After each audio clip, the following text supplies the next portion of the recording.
năng ai đây bong phụ nữ ác này nhà miền tu muối tu control sân trẻ phi cường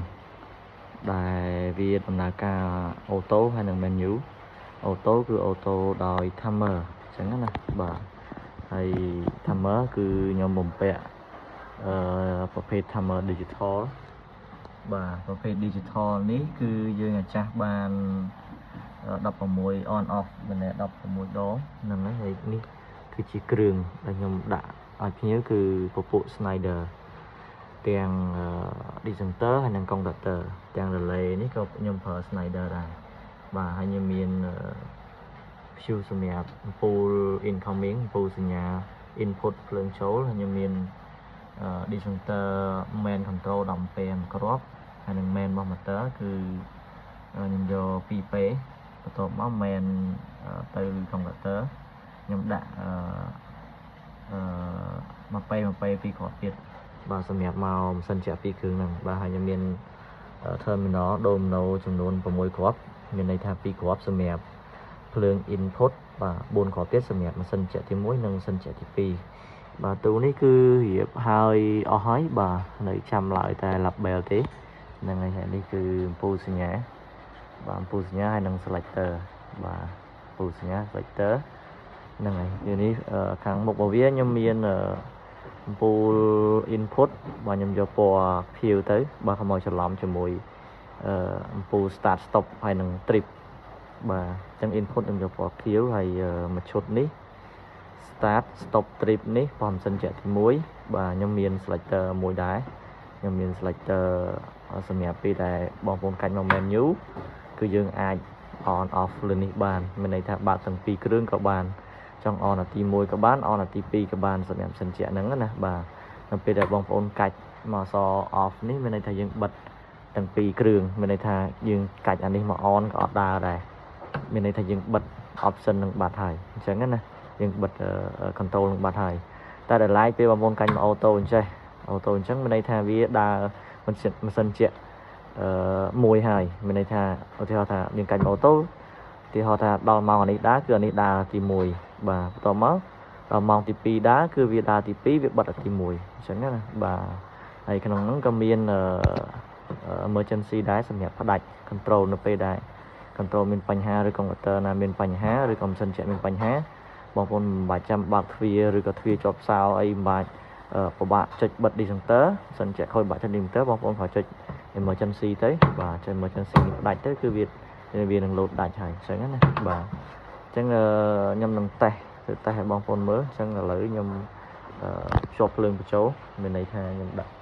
power បញ្ចូលអូខេខ្ញុំដាក់ power ចូលបាទនេះបាទអញ្ចឹងសម្រាប់ power input ចូលមកគឺភ្លើងពណ៌ខៀវនេះពូសញ្ញាដែលខ្ញុំដាក់incoming នេះគឺពូភ្លើង input ចូលបាទតែដល់ like control អត់ទាន់មានភ្លើងទេ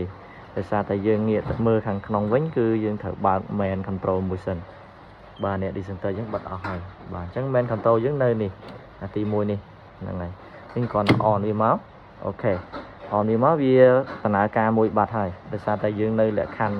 អូតូនេះបងប្អូនឃើញទេអញ្ចឹងដាក់ទី1បាត់ហើយបាទអញ្ចឹងយើងនៅលក្ខខណ្ឌអូតូណាបាទអញ្ចឹងដល់ like នៅពេលដែលកំពុងតែ run ឬក៏យើងអត់ទាន់ចង់ឲ្យវាដើរទេបងប្អូនក៏កាច់ off សិនមកអញ្ចឹងវា load stop ទាំងពីរមែនសិនជាហ្នឹង stop ទាំងពីរបាទវាអត់ទាន់ដំណើរការខាងណាទេហើយដល់ like នៅពេលដែលឧទាហរណ៍ថាកុងដាក់ទ័រខូចឬក៏ឆ្លង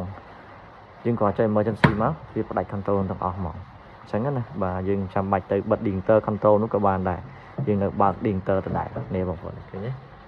យើងនៅបើក decenter ដដែល on decenter ដដែលអញ្ចឹងណាតែយើងចុច emergency ទៅ control ហ្នឹងគឺដាច់ auto ខ្លួនឯងបាទអញ្ចឹងខ្ញុំបើកវិញឥឡូវខ្ញុំឧទាហរណ៍លក្ខខណ្ឌmenu មុនចុះអញ្ចឹងពេលដែលបងប្អូនចង់ menu បងប្អូនក៏ចុចកង្កាច់ selector នេះមកខាង menu មកបាទនេះឃើញវាដើរទាំងពីរបងប្អូនដោយសារតែយើងជាប់អា selector នេះ on ទាំងពីរនេះឃើញទេបាទអញ្ចឹងបងប្អូនកាច់ off មួយវាបិទមួយ off 2បិទ2បាទអញ្ចឹងដល់ like ពេលដែលបងប្អូនចង់ on សិនជាទី1បងប្អូនក៏កាច់មកនេះមក on មកគឺវាដើរទី1ហើយអញ្ចឹងណាបាទហើយសម្រាប់តែបងប្អូនចង់ដើរទី2សិនជាទី2ដើរបងក៏កាច់ selector ទី2មកសិនជាទី2ដែរបាទអញ្ចឹងណាបាទនៅពេលដែលលក្ខខណ្ឌmenu អញ្ចឹងបងប្អូនកាច់មកដើរតែសួរថាកាច់ selector នេះមក auto វាប៉ះពាល់មួយ selector 2នេះអត់ទេ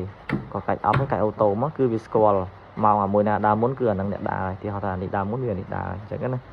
បាទអញ្ចឹងឧទាហរណ៍ថាម៉ាស៊ីនជាទី1ដើរអញ្ចឹងខ្ញុំដាក់ឲ្យវាដើរទី2មួយទៀតឧទាហរណ៍ថាឥឡូវឧទាហរណ៍ថាម៉ាស៊ីនជាទី1ពងរ៉ាន់អូខេអញ្ចឹងខ្ញុំចង់ឲ្យទី2ដើរឧទាហរណ៍ថាអាទី2វាដល់ម៉ោងមកទី2ដើរគឺវាលោតចេះបាទវាលោតទី2ដើរអញ្ចឹងអាទី1វា stop វិញឧទាហរណ៍ថាម៉ាស៊ីនជាទី2ដើរបាន3ម៉ោងហើយអញ្ចឹងវាត្រូវផ្ដាច់តទី1វិញអញ្ចឹងវាលោតមកទី1វិញទី2វាផ្ដាច់អូតូបាទលក្ខខណ្ឌយើងកាច់អានេះមកអូតូអញ្ចឹងណាបាទគឺវាអូតូដោយ timer នេះបាទនេះដោយ timer នេះដោយ timer មកគ្រប់នេះបាទអញ្ចឹងនៅពេលដែលទី1 run ដល់4ម៉ោងឬក៏3ម៉ោងដែលបងប្អូន set ហ្នឹងគឺ timer on មួយទៀតអញ្ចឹងវាដើរទី2វិញនេះបាទនេះ run ដល់ទី2វិញអញ្ចឹងណាបងប្អូនបាទអញ្ចឹងវីដេអូរបស់ខ្ញុំគឺមានតែប៉ុណ្្នឹងទេហើយបងប្អូនមានតម្រូវការអាចកម្មង់បានបាទទូប្រភេទទូ control ម៉ាស៊ីនជែកបាទភ្លើង mono ម៉ាស៊ីនជែក2គ្រឿងសម្រាប់ដាក់នៅ server ឬក៏ទូ ATM បាទបងប្អូនមានតម្រូវការអាចកម្មង់បានបាទអរគុណ